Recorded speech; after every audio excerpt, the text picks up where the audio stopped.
Okay, what we have here tonight is this vintage Barlow slip joint that I got at a pawn shop.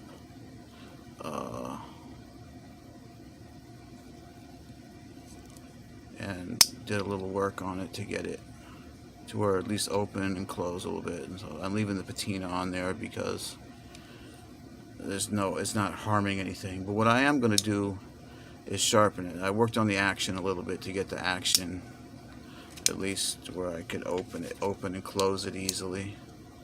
There is still this little nick on the corner right here, but that's not really hurting anything, and I don't feel like, because you'd have to, what it looks like you might have to do is unpin both of these and put a new handle on.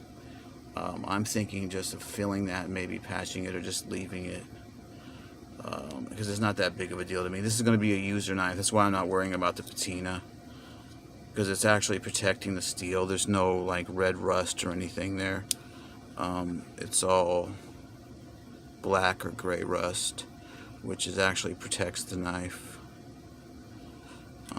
I might clean it up just a little bit on the stones when I sharpen it, because that's what I'm going to do here is sharpen it. I use Cliff Stamp's 3-step sharpening method, or also related to his plateau method of sharpening.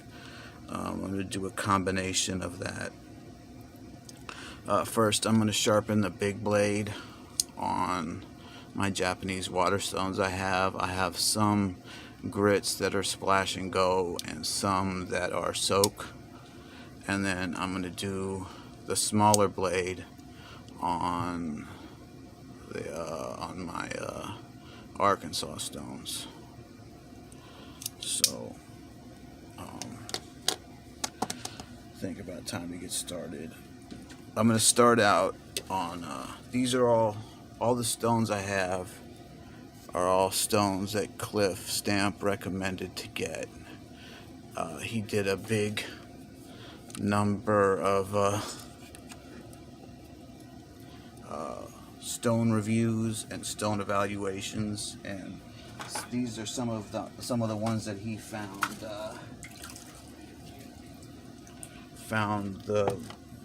had the best qualities that he liked in a stone for how he sharpened. So what I'm starting out with is the Suhiro 325 chemical stone, or 325 or 350, something like that. There's a lot of mistake because the part number on this stone is actually 800. It's a number 800, so a lot of people think that this stone is a grit of 800, and because it comes with kind of like a coating on top, a layer like a sealant, it acts real fine when you first get it, but once you get the seal off, I can still feel like I have some of it right here. It feels real smooth, so it'll feel like an 800 or 1000 grit stone until you start using it. Then all of a sudden it turns into a 300, 350, 325, 350 stone, because that's actually what it is. This side is way more used.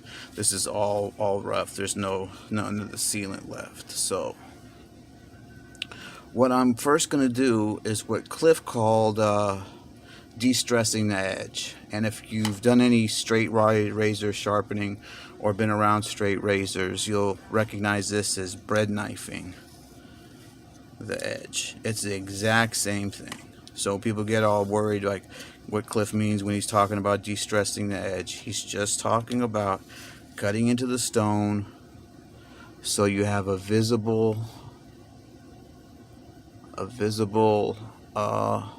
line that you can see. Cliff worked this out where you cut into stone, you have a visible line where you can see, and the more you sharpen, the more that line goes away. Some people call that line a candle, and you can see it. I don't know if it's picking up on the light, but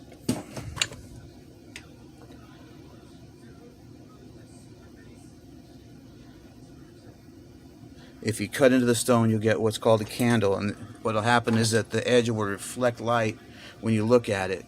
And the more you sharpen it, the sharper it gets, the more that'll disappear and turn black, so you don't see anything when you look down into it. And that means the edge is sharp. And at that point, it should be able to stick on the nail. See, this doesn't stick on the nail at all, no matter if this is more of a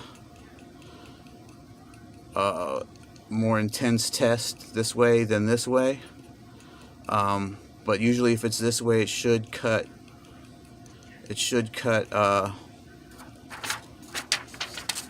If it's sticking, it should cut. Printer paper, see, this is not cutting. I did an earlier video, and where this was at least had a little bit of an edge, enough to cut that paper. But I just cut the edge off, as you see. It's gone now. There's nothing. Now, what you will feel for doing burr sharpeners out there, you will feel a burr on each side. The edge will be smashed down flat, where it'll be bent over on each side. So if you're trying to look for a burr, it'll be kind of confusing until you shave both sides of that off enough to where it actually does form a burr. But we're not burr sharpening right now. We're three-step sharpening, what's also known as burr-free sharpening, burrless sharpening, sneaking up on the edge, a bunch of different names for it. But so I'm gonna get started here, and I try to sharpen it at pretty low angles. Like, this is flat to the stone, and if this edge was thick, I'd sharpen it a little and thin it out. But it's pretty thin as it is, and the way you can feel is you can test. You can feel like this. You'll feel the difference between a thick edge and a thin edge. It's just something you have to do and you have to practice. It's hard to describe, but you can feel that there's a little bit of a gap, and you can feel your fingers, your palms, your pads of your fingers touching. You know, when you do this. If it was thicker, it'd be a little farther apart, and you wouldn't feel your fingers touching until you were way out here. But you can it's just something you got to do and you got to feel. So I'm gonna go ahead and get started. This is flat to the stone. I'm gonna just go up a little because this edge is pretty much dead, and I'm gonna just start sharpening.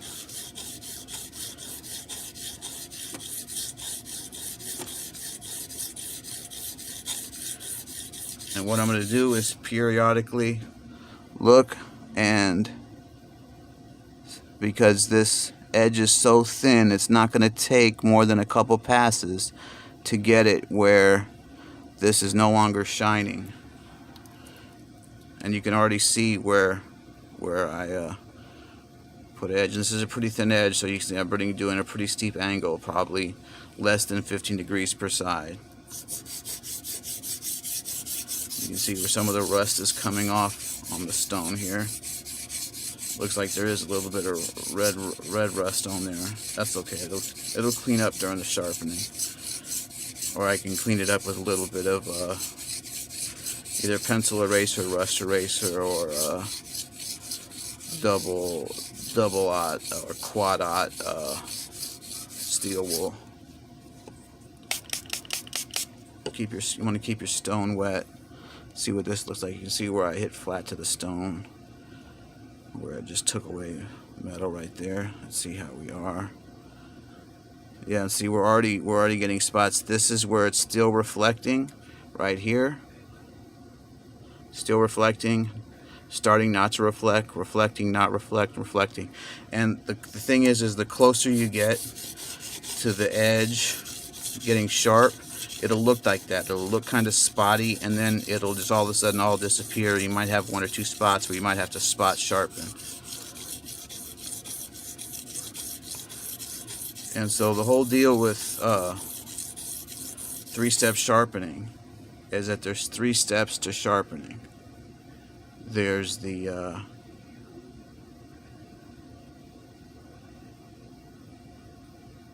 shaping process, where you're doing all the rough work. Well, the first part is distressing the edge. We've already done that. Second part is just roughing out the edge, where you just take your coarse stone like this one, and you want to make this so the edge is no longer shining light, and that's the roughing part. And then the third part of the three-step sharpening is you're going to set the apex. And this is starting to get kind of polka dot up and down here, and it's not, you see there's some spots where it's starting to stick,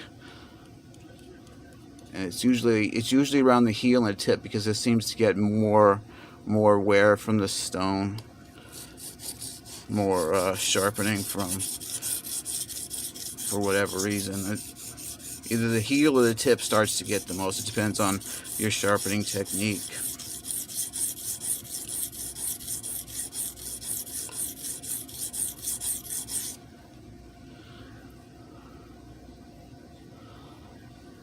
And this is starting to grab my fingerprints. So I'll do it a couple more times over here.